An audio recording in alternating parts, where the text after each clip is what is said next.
November 13th, 2007, 8 p.m. A cold Tuesday evening in Liverpool.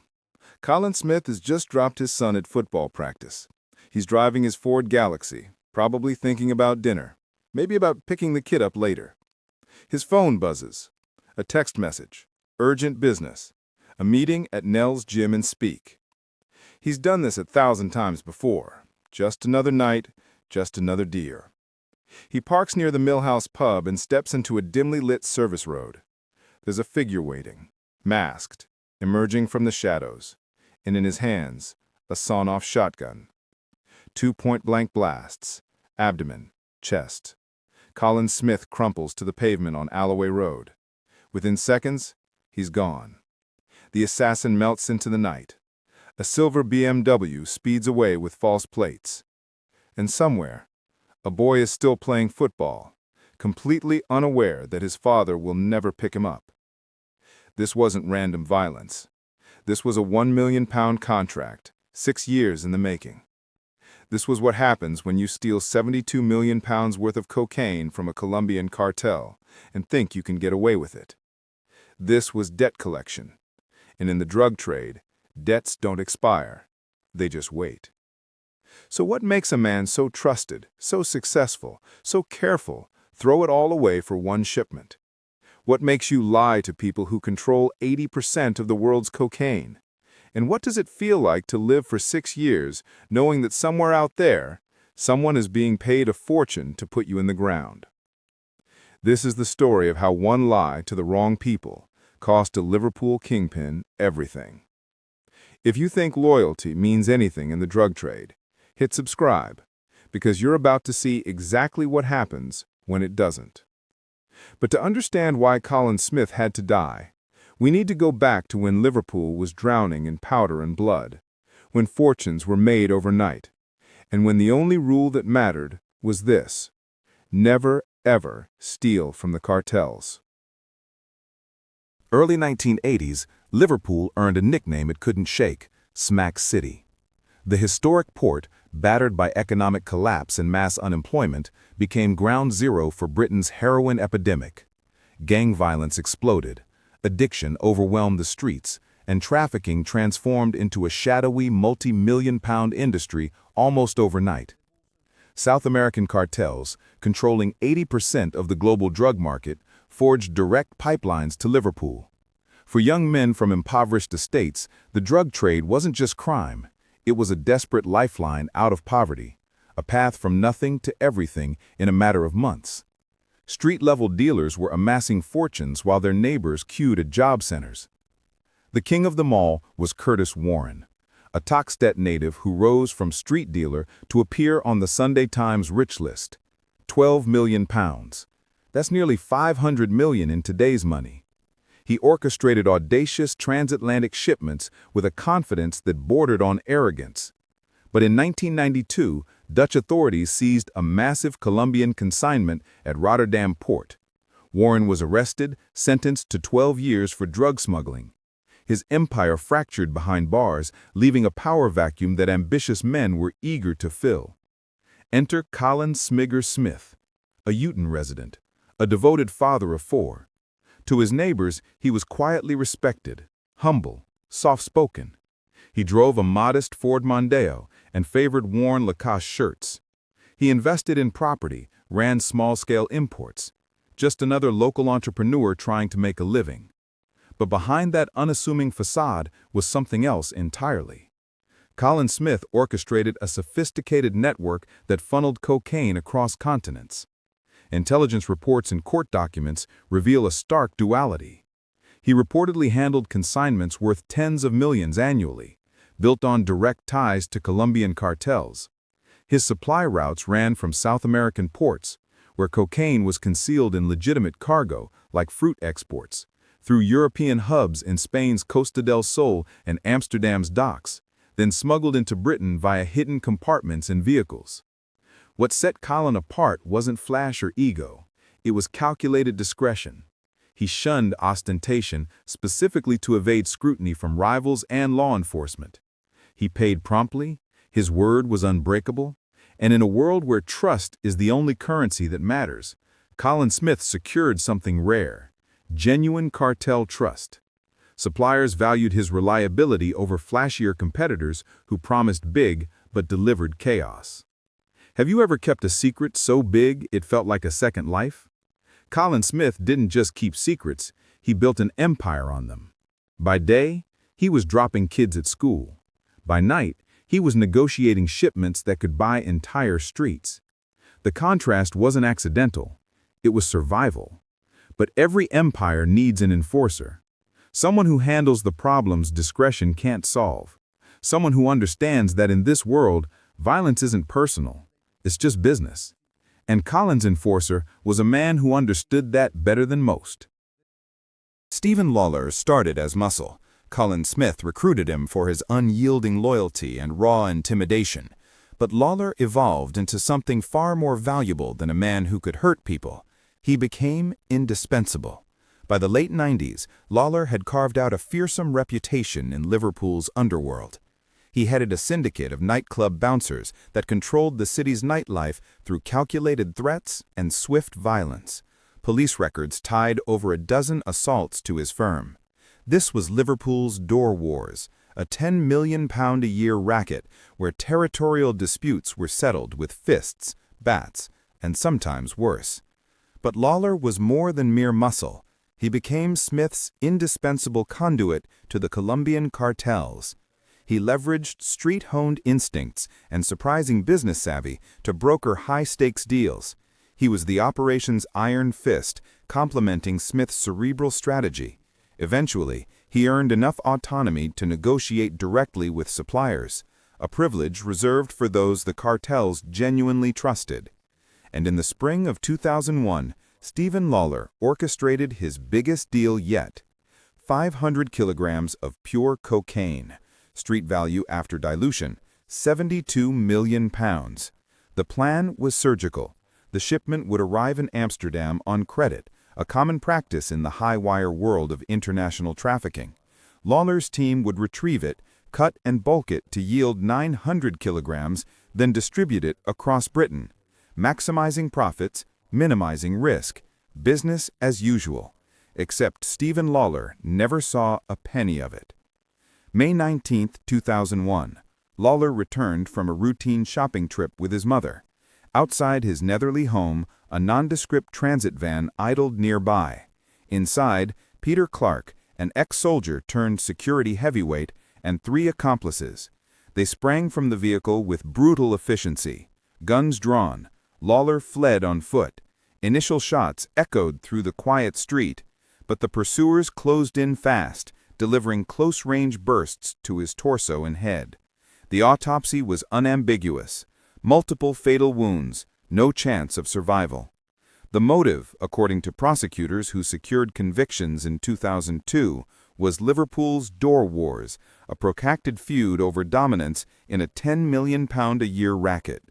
Peter Clark would later secure acquittal on retrial in 2003 amid evidentiary disputes, but the damage was done. Stephen Lawler, the man who built the deal, who negotiated with cartels, who handled the logistics, was dead. And sitting in Amsterdam, waiting to be collected, was £72 million worth of cocaine that now belonged to no one. Well, almost no one.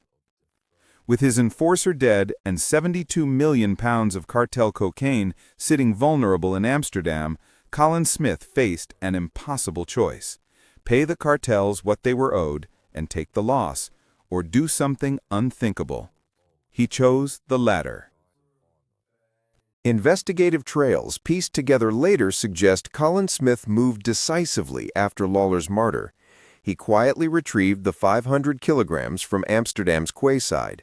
Then he did what any smart trafficker would do: he dispersed it through his sprawling network of UK and European dealers.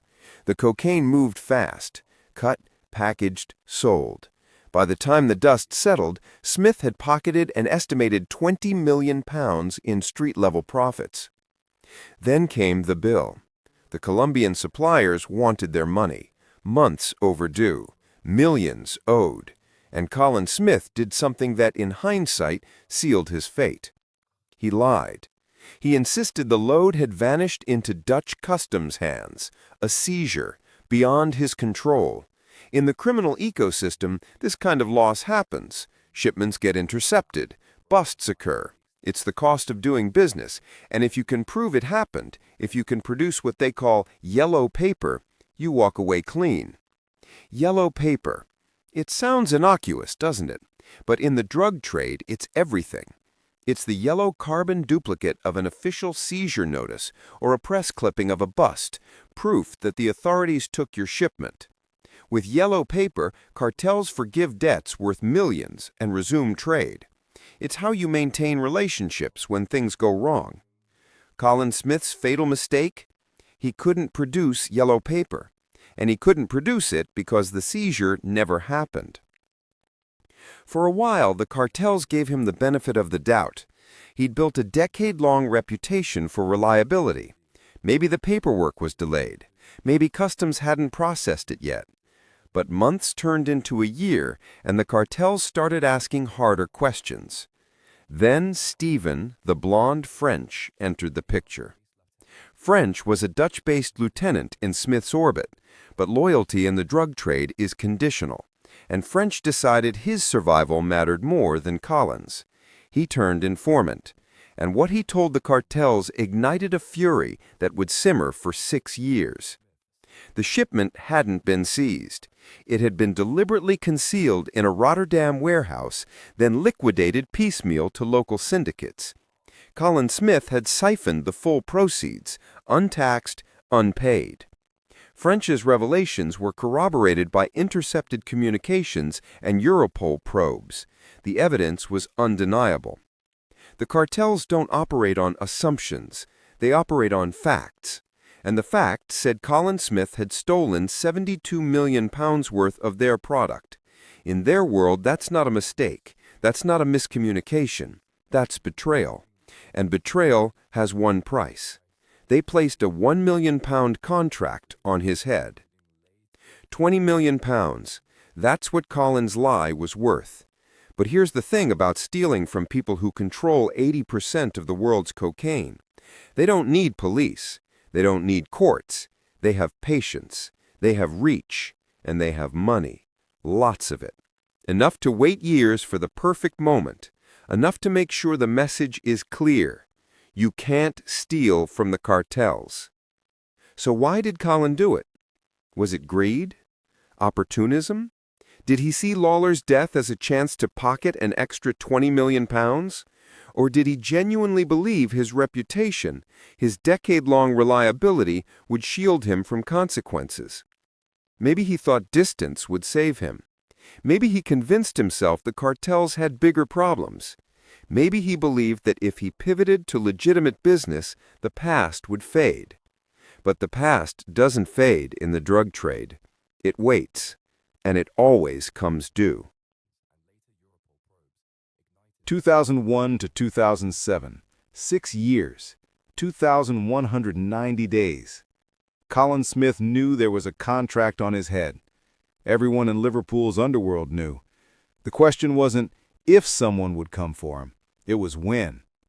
Smith responded the only way he could, by trying to disappear into legitimacy.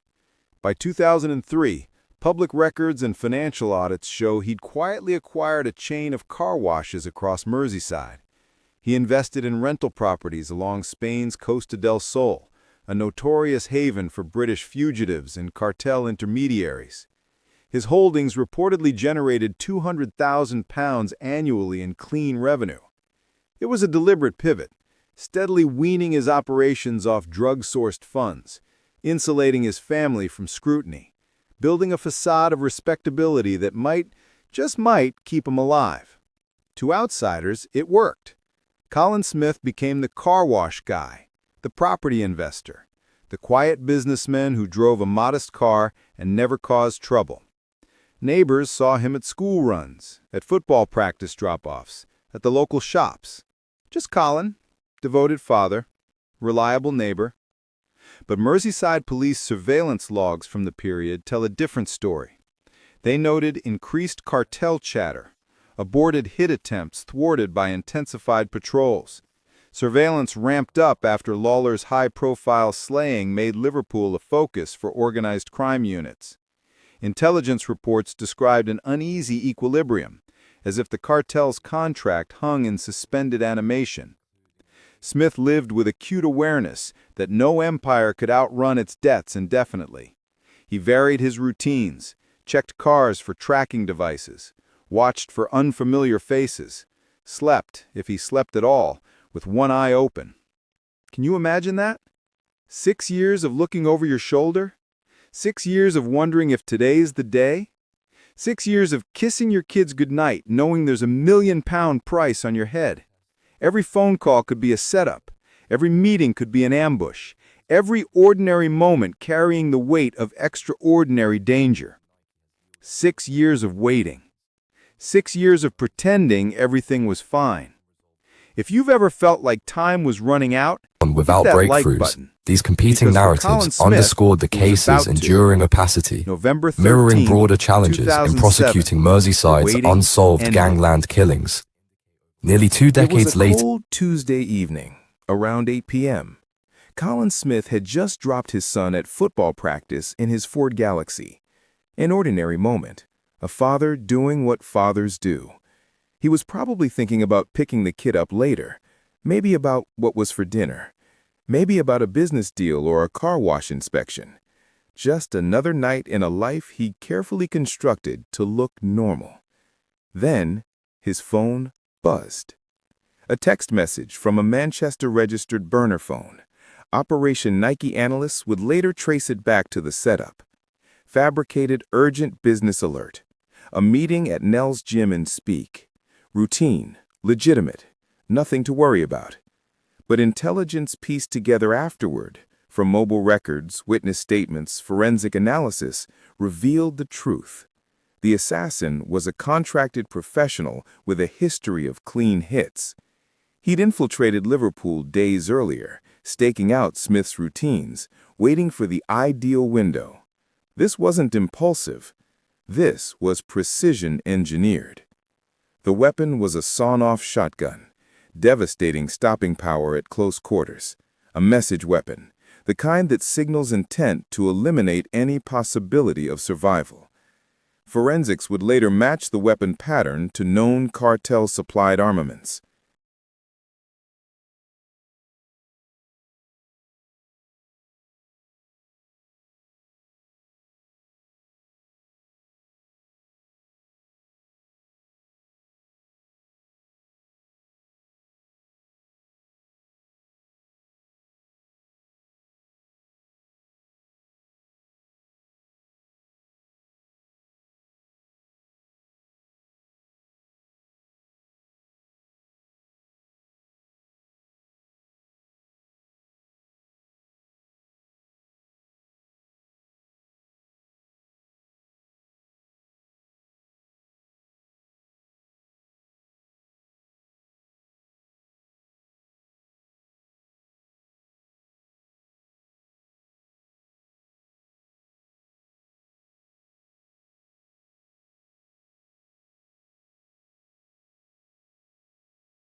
leveraging his street-honed instincts and emerging business savvy to broker high-stakes deals.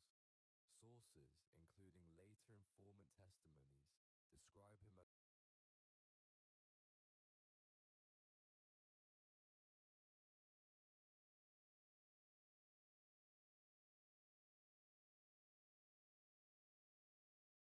Merseyside police mobilized swiftly. Operation Nike was initiated before Colin Smith's body left the scene. Lead detective Graham Naylor assembled a dedicated team. They had physical evidence, The silver BMW with false plates, burner phone pings, CCTV fragments. They had digital evidence, intercepted chatter hinting at a £1 million bounty fulfillment. All of it lent credence to the theory of a professional hit. But evidence and convictions are different things. And in Liverpool's underworld, witnesses don't talk. Forensics get compromised. Trails go cold. In a 2008 briefing, Detective Naylor chose his words carefully. Mr. Smith was a businessman with property development and diverse interests. I believe it probable he was murdered over one of those. He led a complex life, making this a complex investigation. Yet it's ongoing, with a dedicated team pursuing leads for a family robbed of a husband and father. The careful language, the deliberate vagueness, the unspoken truths. Naylor knew what everyone knew, but knowing and proving are worlds apart. The primary theory? Colombian Cartel vengeance. Long-simmering revenge over the vanished 2001 consignment. Anonymous sources claimed Colombian enforcers had finally settled the score. The £1 million contract fulfilled. But the question lingered. Why the 6-year lag? The answer, according to intelligence reports, was tactical. Earlier attempts had been thwarted by intensified police patrols. After Lawler's high-profile murder, Merseyside became a hotspot for organized crime surveillance. The cartels simply waited. They had time. They had patience. And they had the resources to strike when the moment was right. An alternative theory pointed closer to home. Entrenched Highton or Speak factions eager to dismantle Smith's lingering influence. Orchestrated hit capitalizing on perceived vulnerabilities. Police explored these leads, but they held limited sway without forensic corroboration or eyewitness testimony. In court, speculation evaporates. Only tangible proof secures convictions. Nearly 20 years later, the perpetrators remain at large. No arrests, no convictions. Operation Nike stands as emblematic of Merseyside's broader epidemic. Police records show over 100 unsolved murders across the region since the 2000s, many tied to the same drug-fueled feuds that claimed Colin Smith. His widow faced a protracted £5 million life insurance dispute. Such claims in underworld-linked cases often falter on policy exclusions for illicit activities. She was left in financial limbo. 4 children grew up without a father. No closure, no justice, no answers. Nearly 20 years. No arrests, no justice. If you think the system protects everyone equally, drop a comment below. Because in Liverpool's underworld, some debts get settled with precision, and some murders stay cold forever. The difference isn't evidence, it's who's asking the questions and who's willing to answer. Colin Smith's story didn't end with his death. It became a warning, and warnings have a way of echoing long after the body goes cold. 2015. BBC Panorama launched an investigation into Liverpool's Gangland underworld. Colin Smith's killing was spotlighted as part of a pattern, cartel reprisals and local power struggles stretching back decades. His name became shorthand for a cautionary tale, a reminder of the one rule you don't break. Colin Smith was a master of stealth. He amassed fortunes through precise, low-visibility operations. He evaded authorities his entire career, built an empire while looking like a man who could barely afford his car payments. But he couldn't evade the one rule that matters most in the drug trade. You can't steal from the cartels. There's an axiom in the underworld. In a life of shadows, it's death or prison. Colin Smith met the former. Stephen Lawler met it first. Curtis Warren met the latter. Cautionary fates shared by countless others ensnared in the trade. The names change, the stories blur together, but the ending is always the same. Was £20 million worth 6 years of looking over your shoulder? Worth dying on a back street while your son played football? Worth leaving 4 children without a father? Or did Colin genuinely believe his reputation would save him? Did he convince himself that his decade of reliability had earned him immunity? Maybe he thought the cartels would move on. Maybe he believed legitimate business would insulate him. Maybe he told himself that 6 years meant they'd forgotten. But the cartels don't forget. They don't need to. Time is on their side. Money is on their side. And they have one advantage Colin Smith never had. They're not bound by borders, laws, or conscience. Trust in the drug trade is currency, but it's not infinite. Break it once, and no amount of car washes or Costa del Sol properties will save you. The cartels don't need courts. They don't need police. They have patience. They have reach. And they always collect. So here's what I want to know. Do you think Colin Smith knew he was going to die that night? Do you think he spent 6 years waiting, or did he convince himself he'd gotten away with it? That's the thing about stealing from the deadliest organization on earth. You might live for years, but you're already dead. The only question is when the bill comes due. November 13th, 2007, 8 p.m. A father drops his son at football practice, receives a text message, walks into a dimly lit service road, and pays for a lie told 6 years earlier. 2 blasts, 1 debt, collected in full. This is Dark Truth Files, and this story should make you think twice about the cost of betrayal. If it did, smash that subscribe button and hit the notification bell. We're diving into more cases where one decision changed everything. Drop a comment. Do you think the cartels will ever stop looking for people who cross them? Share this video if you think someone needs to hear this story. Colin Smith thought he could outrun a £1 million contract. He was wrong. In the drug trade, debts don't expire. They just wait. And in the end, they always come due. Because somewhere out there, another ambitious trafficker is watching this story, weighing the risks, calculating the odds, wondering if they're smarter than Colin Smith, wondering if they can beat the system.